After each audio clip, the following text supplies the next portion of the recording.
Episode 216 actually speechless. मोहित बहुत बेचैन हो रहा था और उसके लिए अपने आप को कंट्रोल करना बहुत मुश्किल होता जा रहा था।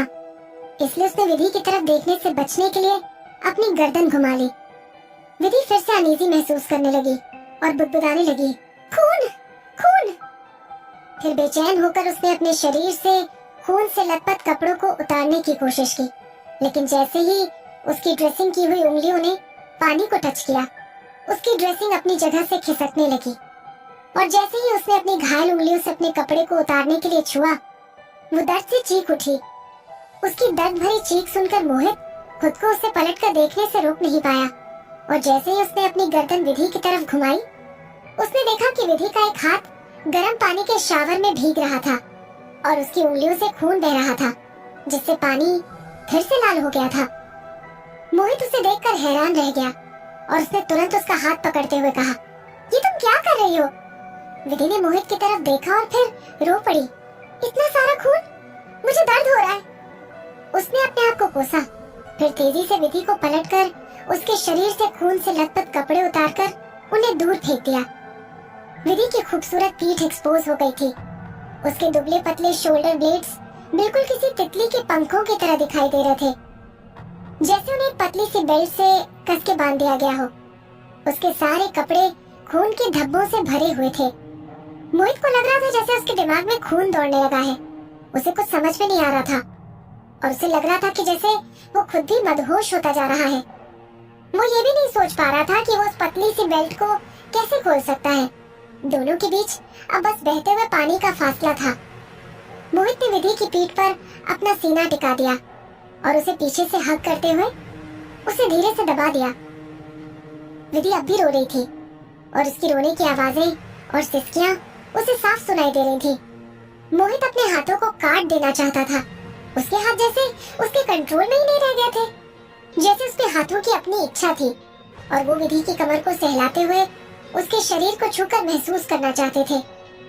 नहीं, बिल्कुल नहीं। मोहित के दिल से एक कमजोर सी आवाज चिल्ला चिल्ला कर कह रही थी, रुक जाओ, उसे छोड़ दो, उसे जाने दो। तुम विदुषी के साथ ऐसा नहीं कर सकते। लेकिन वो खुद को कंट्रोल में नहीं रख पा रहा था। विदुषी, मोहित ने धीमी आवाज में कहा। उसके सूखे हुए होंठ विधि के गर्दन के पिछले हिस्से पर थे। मुझे छोड़ दो, यहाँ से तुरंत निकल जाओ। लेकिन विधि ने ऐसे रिएक्ट किया जैसे उसने मोहित की बात सुनी ही नहीं, बल्कि वो उसकी बाहों में और भी ज्यादा सिमट गई। मुझे डर लग रहा है। गर्म पानी में उसके आंसू भी गिर रहे थे और पानी में मिलते जा रहे थे। विधि ने पलटकर मोहित के गले में हाथ डाल दिया। मुझे दूर जाने के लिए मत कहो। विधि के लिए उस अंधेरे में मोहित एक रोशनी की किरण की तरह था। मोहित एकदम से चौंक गया और कंफ्यूज हो गया। उसने विधि की गोरी चिट्टी चमकती हुई स्किन देखी। उसे देखते ही वो अपने होश खोने लगा। मोहित ने विधि को कसकर अपने गले से लगा लिया और हल्की से उसके होंठ पर किस कर दिया। उसे ऐसा लग रहा था जैसे कि वो एक जानवर ही बन गया था जो अपने शिकार को खा रहा था। विधि मोहित की बाहों में दुबकी पड़ी रही, जैसे उसे उसकी बाहों से स्ट्रेंथ मिल रही हो। विधि ने उसे रोका नहीं और न ही उसे अपोज किया। उसने मोहित को वो सब करने दिया जो वो चाहता था। मोहित ने धीरे धीरे विधि पर खुद को फोर्स करना शुरू कर दिया और तभी अचानक हुए दर्द ने विधि की चीख निकाल दी। विधि अपनी खाली खाली आंखों से एक खाली जगह को देखे जा रही थी और उसकी आंखों के सामने छोटे छोटे रंग बिरंगे टुकड़े तैरते हुए दिखाई दे रहे थे। उसकी वो यादें इतनी क्रूएल थी कि वो खुद को स्ट्रगल करने से रोक नहीं सकी। वो चीख रही थी, मुझे जाने दो मुझे। लेकिन मोहित ने उसे नहीं छोड़ा। वो पहले ही अपनी हद पार कर चुका था और अब वो उसे कैसे जाने दे सकता था। विदुषी, थोड़ी देर के लिए इसे बर्दाश्त करो, कहते हुए उसने और भी ज्यादा ताकत लगाकर अपने आप को विधि पर फोर्स किया। उस गर्म पानी के पूल में खून का जो निशान था वो भी जल्दी ही गायब हो गया था। विधि जोर से चिल्लाई, ऐसा मत करो, मुझे दर्द होता है। वो चीखती रही लेकिन मोहित ने उसकी कोई भी बात नहीं सुनी। लेकिन इसके बाद विधि ने जो कुछ भी कहा, उन शब्दों ने जैसे मोहित के ऊपर एक बर्फ का पहाड़ गिरा दिया था। उसकी सारी इच्छा और सारा पैशन एकदम से खत्म हो गया। विधि कह रही थी, आरव छोड़ो मुझे दर्द होता है। मोहित ने उसे धीरे से छोड़ दिया। विधि का शरीर पीछे की तरफ गिर गया और वो उस गर्म पानी के पूल में पथरीली दीवार का सहारा लेकर टिक गई। वो बहुत कमजोर लग रही थी। उसने खुद को निचली दीवार का सहारा लेकर संभालने की कोशिश की और उसका नाजुक शरीर अभी भी डर के मारे कांप रहा था। मोहित ने विधि की तरफ देखा और उसके दिल में एक अजीब सी फीलिंग आ रही थी, गुस्सा, दुख, हार। ऐसा लग रहा था जैसे कि ये अजीब सी फीलिंग इनमें से कोई भी नहीं है, लेकिन उसका दिल बुरी तरह से टूट गया था। वो समझ नहीं पा रही थी कि ये मोहित के लिए था या फिर उसके खुद के लिए। मोहित को विश्वास नहीं हो रहा था कि जब वो विधि के साथ इंटीमेट हो गया था तब विधि ने ऐसा कुछ कहा भी है। मोहित नहीं जानता था कि इस दुनिया में कितने मर्द ऐसे होते होंगे जो ऐसा कुछ बर्दाश्त कर सकते हैं। इसके अलावा उसने महसूस किया जैसे कि वो ऑलरेडी बेवकूफ बन गया है। ये देखकर विधि का शरीर धीरे धीरे पानी के नीचे जाता जा रहा था। उसने उसे गुस्से से उठा लिया और ले जाकर बेडरूम में एक नरम बिस्तर पर पटक दिया। मोहित ने ये इंश्योर करने के लिए कि विधि का पूरा शरीर ढक जाए, उसके ऊपर कपड़ों का एक ढेर उठाकर फेंक दिया। अब विधि का सिर्फ चेहरा दिखाई दे रहा था। फिर वो मुड़ा और वहाँ से जाने लगा, लेकिन उसने फिर से विधि के रोने की हल्की हल्की आवाज सुनी। मत जाओ आरफ, मत जाओ, जाओ और अपने आरफ को ही ढूंढ लो। मोहित गुस्से से उबल रहा था। उसने अपने सामने के सुंदर से लकड़ी के दरवाजे को लात मारकर खोल दिया और दरवाजे से एक जोर की आवाज आई। मोहित गुस्से से बाहर आ गया।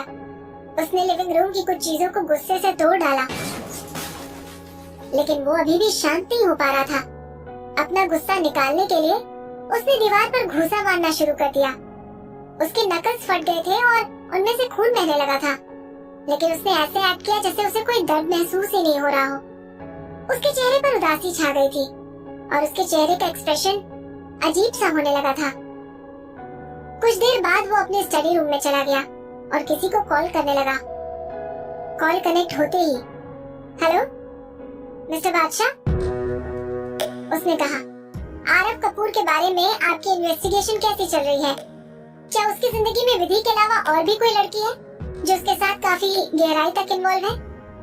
फोन की दूसरी तरफ मिस्टर बादशाह ने हंसते हुए कहा, आरव कपूर, वो कमीना तो बहुत लॉयल आदमी है। अगर वो इतनी आसानी से अफेयर्स कर सकता तो वो मेरी बेटी को कभी भी हर्ट नहीं करता। वो आंख बंद करके सिर्फ विधि से प्यार करता था। उसे मेरी बेटी मैत्री से भी प्यार नहीं था, तो फिर वो किसी और के प्यार में कैसे पड़ सकता है? ये नहीं हो सकता है। मोहित गुस्से में फट पड़ा। एक बार फिर से इन्वेस्टिगेट करो। तो फिर साफ साफ बताइए कि आप और किसके बारे में इन्वेस्टिगेट करवाना चाहते हैं? बादशाह अपनी फील्ड का एक्सपीरियंस्ड आदमी था और काफी स्मार्ट भी था। उसने कहा, मैंने अभी रिसेंट न्यूज में देखा कि आप विदुषी शर्मा नाम की एक छोटी सी स्टार के साथ रिलेशन में हैं।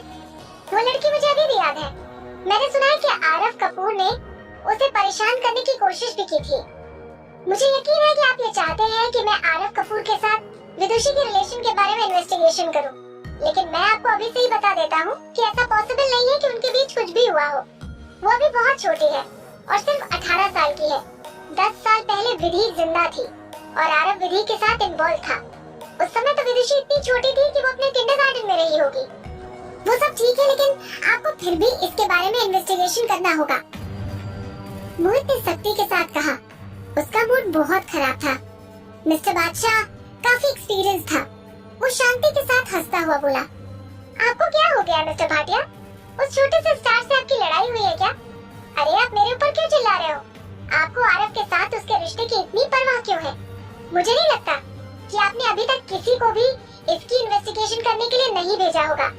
जब आपकी प्रोफेशनल टीम इस बारे में कुछ नहीं ढूंढ पाई, तो आपको क्या लगता है कि मेरे जैसा एक बूढ़ा आदमी आपके किसी काम आ सकता है? आपको बता दो मिस्टर मोहित भाटिया कि मैं आपका कोई नौकर नहीं हूँ। हम कोऑपरेटिव रिलेशनशिप में हैं। न मैं आपका एम्प्लॉय हूँ और न ही आपका पंचिंग बैग। मिस्टर बादशाह की बातों में दम था। उसने बहुत समझदारी वाली बात कही थी। मोहित उसकी बात का कोई जवाब नहीं दे सका। कुछ देर दोनों एकदम चुप रहे। फिर मिस्टर बादशाह ने ही आगे होकर कहा, मिस्टर भाटिया, मैं आपको विधि के बारे में कुछ इन्फॉर्मेशन जरूर दे सकता हूँ। क्या? मोहित ने पूछा। मिस्टर बादशाह ने कहा, आरव कपूर एक जानवर और सरफिरा और कमीना आदमी है। शुक्र है कि मैत्री ने उससे शादी नहीं की। शायद मैत्री काफी किस्मत वाली थी जो उससे शादी करने से पहले ही भगवान को प्यारी हो गई। उसने धीरे से मोहित को बताया, कि जब विधि को आरव कपूर ने 1 साल के लिए कैद करके रखा था तब क्या क्या हुआ था। मुझे अभी भी पता चला है कि आरव ने विधि को किस तरह से टॉर्चर किया था। उसके टॉर्चर करने के तरीके वाकई में काफी भयानक थे।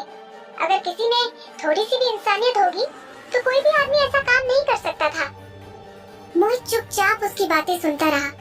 काफी देर बाद उसने फोन काट दिया। उसने पहले कुछ देर सोचा, फिर अपने कंप्यूटर को ऑन करके सर्च इंजन में स्टॉकहोम सिंड्रोम शब्द टाइप किया।